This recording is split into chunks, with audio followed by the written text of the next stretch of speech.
is where we'll be this evening. It's just 6 verses. A lot of us probably have this hanging on the wall in our house, or you see it on hospitals and everything.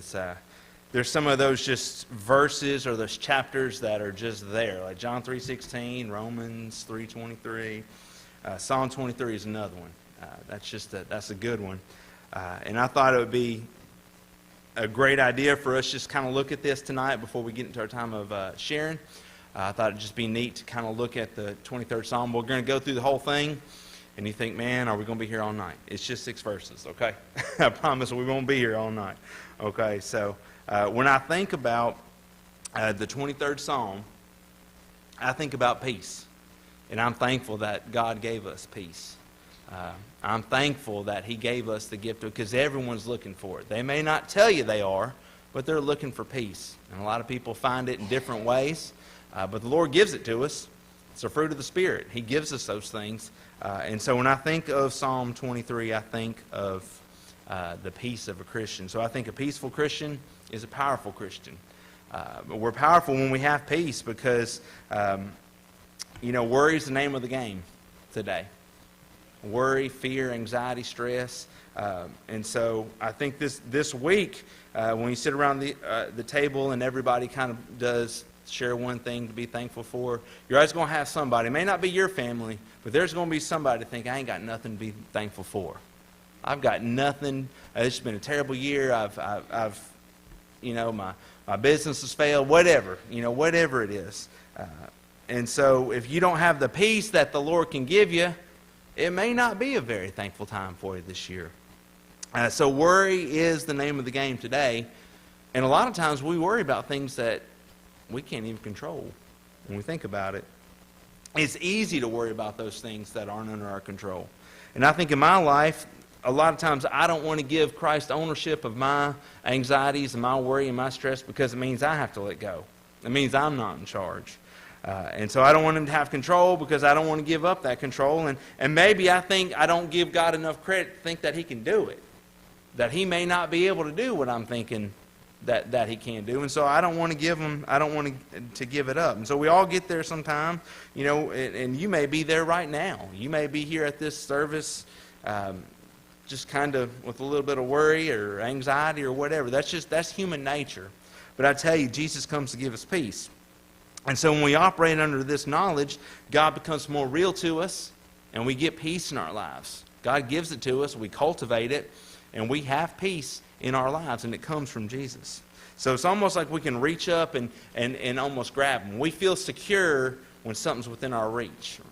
Right? When my wallet's close to me, when my keys, when my phone, when I can just reach out and get it, or my kids, when I know where they are and I can go out and reach them, it gives me peace, because I know I can get them, I can feel them, I can touch them, I can experience it.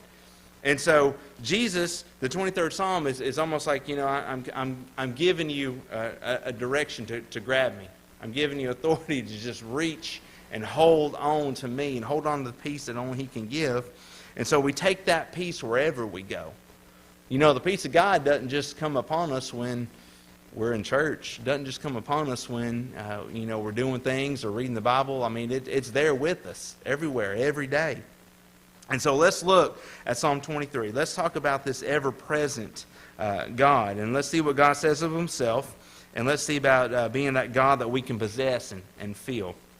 And so how do we possess the Lord? How do we possess this peace? Well, first thing is Jesus gives comfort. First 3 verses, the Lord is my shepherd, I shall not want. He makes me lie down in green pastures. He leads me beside still waters, and He restores my soul. He leads me in paths of righteousness for His name's sake. And I bet if you've been in church any time, you've got those 3 verses, at least those first 3 verses, committed to memory. You've heard them so many times. You can probably just read it. That's why I said you may not even need to turn to the Scripture tonight. It may be locked in your head. Because Jesus gives us that comfort. I mean, right there in the first verse, the Lord's my shepherd, I shall not want. That means anything. I don't need anything at all, because Jesus has given it to me. I mean, everything I need is fulfilled in Jesus. I shall not want. I don't need a certain thing. God has it all covered. You know, at work, if you need something, what do? You go to the source. You go to your boss. You go to somebody that can fix it. If you have an issue, you go to that. You don't waste your time beating around the bush. You go to that person that can fix it.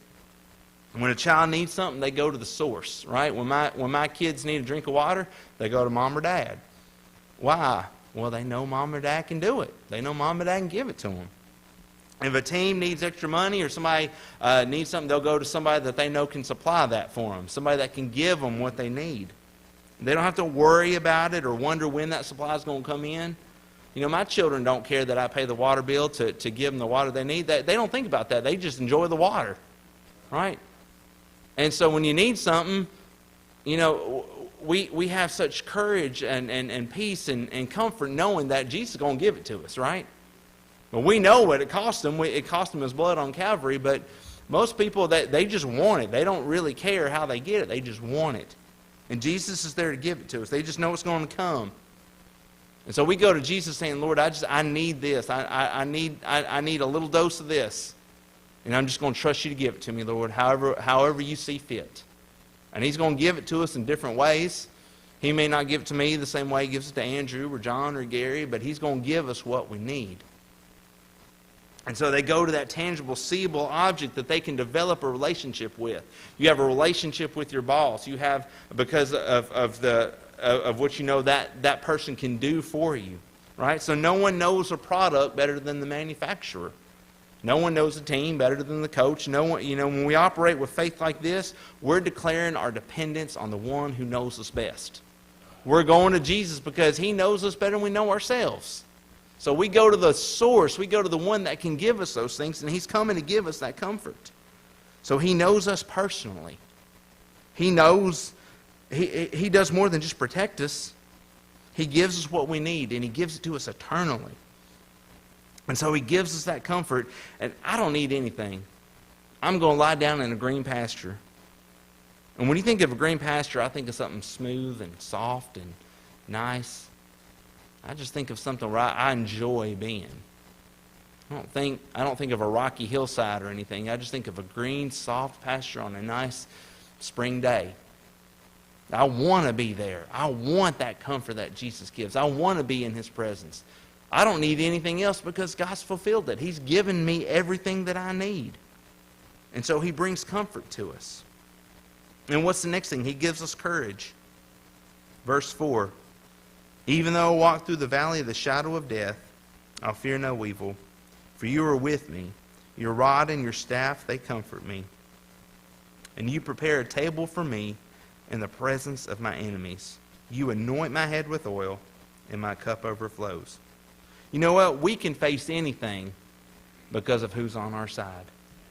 Jesus gives us courage we need to face any battle, and the battles are going to come. Christian life doesn't mean a problem-free life. But he gives us the courage to do it. So I'm walking through the valley of the shadow of death. I think that a sheep, when he's walking, he just follows the shepherd. And you know what? That shepherd may lead them through a rocky crevice. That shepherd may lead them through a place where that sheep doesn't want to go. But what does he do? He follows the shepherd. Because the shepherd's never let them down. The shepherd's never abandoned them. The shepherd's never done, anything to harm them intentionally. And so that sheep is just going to follow that shepherd. And even when he doesn't, what does he do? He takes the rod and he pulls the sheep back. See, that sheep may think, well, it's easier to go over here. I mean, this road looks good. I'm going to take this way. But the shepherd says, no, go this way. Because I know what's on the other side. It doesn't seem like you want to go this way, but I know what's on the other side. And so even that sheep, he may look and he may look and see, I don't know, but I've got courage. I mean, this shepherd's never led me wrong, so I'm just going to follow him. And he was like, but I was enjoying this green pasture over here, and now the shepherd says, get up and go. Well, I'm going to do it. Let's do it. That shepherd, he knows what's good for me. And guess what happens on the other side of that rockiness? There's another green pasture. It's bigger and better than anything that sheep ever could have imagined. And he looks back at that rocky road and he said, man, that wasn't so bad. You know what? If I'm in this green pasture and if he picks me up and leads me somewhere else, I'm going to follow him because, man, I went through this for a minute, but I'm out of it now. This is good. And that's what the Lord does. As we go into that valley, sometimes it's just us and the Good Shepherd. It just feels like, man, I'm all alone, but Lord, there's no one else around me, but you're right there leading me. It's just me and you, Lord, in this pit, in this valley, in this darkness. But he brought me so that he can lead me safely to the other side. I don't know why I'm here, Lord, but I know I'm going to trust you. You're leading me. You're with me. Your rod and your staff, they're giving me comfort. So I'm going to have courage to go wherever you lead me, because I'm going to follow you. We may not know where that rough terrain leads. Again, we may go through some rocky places. But you know what? About every rocky place in your life, you leave it eventually. You know, the shepherd doesn't just take the sheep down to the rocky pit and leave them there. He leads them through it. We go through it. Not that we're stuck. I will fear no evil. You're with me. You're there. He doesn't take us to the bad spots to leave us there. That's not his nature. He's not going to go against his nature. If a shepherd's worth his salt, he's going to take care of those sheep. He's going to lead them where they need to go, even if they don't understand it. So we have courage to do it. I'm grateful for a Lord that gives me courage. I'm grateful for Jesus that does those things. The battle thought it was going to win, but it didn't. Jesus won. We just sat down and ate with Jesus right in front of the battle. That's what I love about that verse 5. You prepare a table for me in the presence of my enemies. Think about that. Your enemies are all around you, and what does Jesus say? Sit down and eat. He says, son, just sit down and eat. The battle's raging all around you, but you know what? Don't worry about that. Just sit down and eat. I'm just going to prepare a table right here in the presence of your enemies. I mean, you can see the battle going on. You know it's raging around you, but sit down and eat. Because all you need is me right now. You're not alone at this table. I'm here with you. Sometimes Jesus' greatest provision to us is simply his presence. Sometimes his provision our provision is his presence. We don't know how we're going to get out of that pit, but we know he's there. We don't know where he's going to lead us. We just know he's there. And then that sheep is comforted by, he can't see anything else around him but the shepherd. And so the battle's raging, and Jesus says, pull up a chair. Let's have a meal. Let's meet together. Joshua 1, verse 5, the Lord, have no fear. The Lord will lead you wherever you go. Right? Wherever you need to go, he's going to take you. Deuteronomy 31:6. He's going to take you places you don't even know. Jeremiah chapter 33. Call on to me, and I will teach you great and unsearchable things that you don't even know. Can you imagine that? When we call on him, he's going to show us things we don't even know. There's going to be things we can't even imagine that God's going to show us. Because he knows what's good. He's our shepherd. That gives me courage and confidence to trust him. That gives me courage and confidence to do whatever he asks and what he calls me to do. I'm going to do it because he's never left me in that pit. He's carried me out of it through to the other side where even more green pastures are. I'm thankful for a God that gives me courage.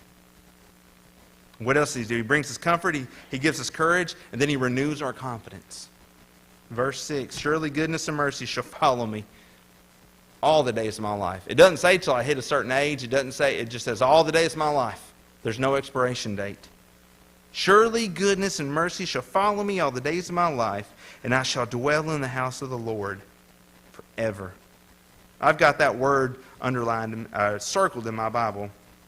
Shall follow me, with that phrase, all the days of my life. Because of the relationship with the sheep and the shepherd, the sheep always trust the shepherd's faithfulness. So that sheep is always a sheep of that shepherd because that shepherd always takes care of them. Why would that sheep want to go anywhere else? Why would that sheep ever want to leave that flock? Why would that sheep ever want to do anything different? Because as long as that shepherd's been his shepherd, he's taken care of them. He don't want to go anywhere else. He don't go anywhere else unless that shepherd takes him. He is God with us. Isaiah chapter 7, verse 14. I know that's more of a Christmas verse, but his name shall be called Emmanuel, God with us. A God we can possess. Not a God up there that we just pray to and hope that he hears us. It's a God with us. He's never far away. So even when we feel lost, we know he's not far behind. We know that he'll come looking for us because he's got a seat at the table with our name on it. He's coming to find us. He wants us to sit down and fellowship with him. So when we know our master's near, we don't hesitate to follow him because he's never led us astray before. We just sit and go wherever he takes us. We have full confidence and we're safe. We know we're secure with our good shepherd. And so we follow him wherever he goes. And so the question is, do you know the shepherd or do you just know the psalm? I think a lot of people know the psalm. But see, we know that psalm so well that it may lose its significance. It may lose its luster because we just know the words. We see them on hospital walls. We see them on plaques in our homes. So do you know the psalm or do you know the shepherd of the psalm? God's in complete control. Trust in him. That's worth being thankful for. We may leave a good situation behind. You know, that sheep was sitting in the green pastures. He was good. He thought everything was, he said, I don't need anything. I shall not want. Man, I like this good shepherd thing. But maybe that shepherd's going to take him, call him to leave that good situation behind. But he does it because the shepherd's faithful. So we go places because of the faithfulness of God. We may be in our green pastures, but God has greener pastures for us. We may be in our valley, but God's going to lead us through it. It doesn't say he leads us to it. He leads us through the valley of the shadow of death. The whole world's his. He knows what's on the other side of that valley. He knows what's on the other side of that hill. And we don't. But we know that if he's going there, we better follow him. We better join him with whatever he's doing. We don't stay in that valley. We're going to dwell in his house forever. He's called us by name to be his sheep forever. So what do? Be thankful. Tell everybody about the Good Shepherd. Tell everybody you know this Good Shepherd. But also, on top of that, make sure that you know that Good Shepherd. I like that adjective in front, the Good Shepherd. He's not just a shepherd. He's a good shepherd. Because he's worth his salt. Just like any shepherd. I mean, there were some bad shepherds back in Bible times. But the Good Shepherd, I mean, he'll always be known by that adjective. He's the Good Shepherd. So do you know the Good Shepherd? He'll change your life. Isn't God good? Isn't God worth being thankful for? All right, so that's all I want to share with you out of the Word. This evening I had some people that were going to be here that couldn't be here this evening, but I do have a couple families I'd like to ask if you're going, if you just come on and stand on the front row here, or sit on the front row. You know, this year God's been really good. I mean, he never stops, but I mean, as we get to the end of this year, as we come into Thanksgiving, we just start to think about the goodness of God. And he's been good to people in our church. And so I've asked a couple families, like I said, some people couldn't be here because of sickness, and that's okay. But I've asked a couple families to come and just share how they're grateful for how the Lord has grown their family this year, how they're grateful for this church. And so I figured it's better to hear it from them than hear it from me. So the Gibson family, you come on up.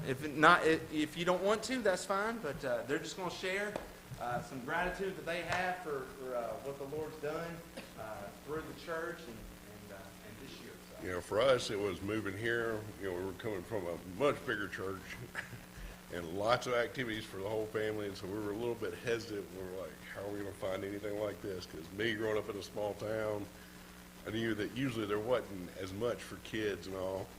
We got here, we found that, you know, there's just as much to do here as there was at our last church, and we're thankful that we got Sunday nights back, because that was one of the things that we missed at our last church. So it was worked out. And the intimacy. Yeah, and being able to get to know people, because that's one of the drawbacks. You know, you get to the big church, and yeah, it's got all the glitz and glamour, and 10 different services and 15 different ways to worship and everything else, but you don't get to know people. And so that's something else we got back coming here. So that's our story. Not much. All right. Good deal. The Lord had it worked out for the Gibson family to bring them right here. And that they came, didn't know, but God saw that greener pasture for them. God knew what was coming. So next is the Crowley family. They're going to come and they'll share along the same lines.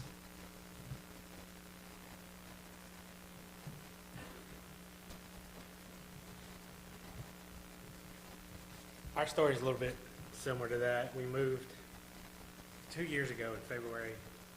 Kind of come up here, didn't know anybody, didn't have any friends or family. Kind of left everything we had back in Florida, just needed a change.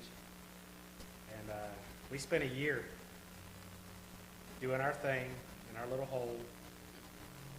And that need to find a church just kept growing and growing and growing. And I actually took a part-time security job in Nashville at a church doing nighttime security. And I had all night to sit there and map this out and how we were going to do this. And prayed about it, find the right place, find the right people, because you got to find the right fit for your family, what you're looking for. And we had a list, had to check the boxes. And I kept driving by here. And something just kept telling me, just stop, just stop. So we discussed it, narrowed it down to about 6 churches that we were going to look into, and this is out of 100 or more. And you get that anxiety when you go somewhere new, you don't know anybody. So we walked in, anxiety is a little up, and within, I don't know, a couple minutes, it was gone. The first few people we met, Ryan, Brother Ray, I mean, it was just, there was no anxiety left. It was okay. We haven't left, so that's a good thing.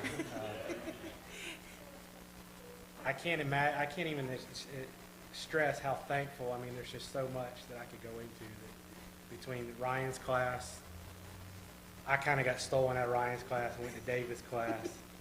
David's class is probably the best class here, though. Nothing against Ryan and the other teachers, but that men's class, they've got so much knowledge that it's just overwhelming sometimes. So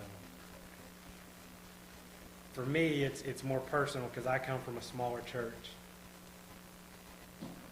And looking for that hometown feel, it's hard to find. I mean, what we have here,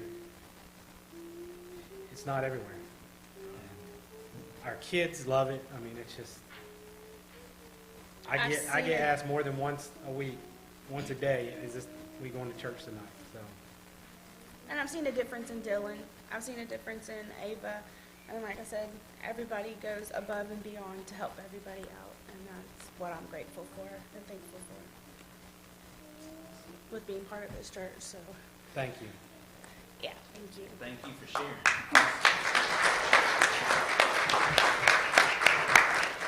God had called both those families, and that's neat. God had called both those families maybe into a valley, and He led them right through it to the other side. So God is doing some great things in our church. He's doing some great things in the families in our church, and that's the thing. He's got something for every member of the family.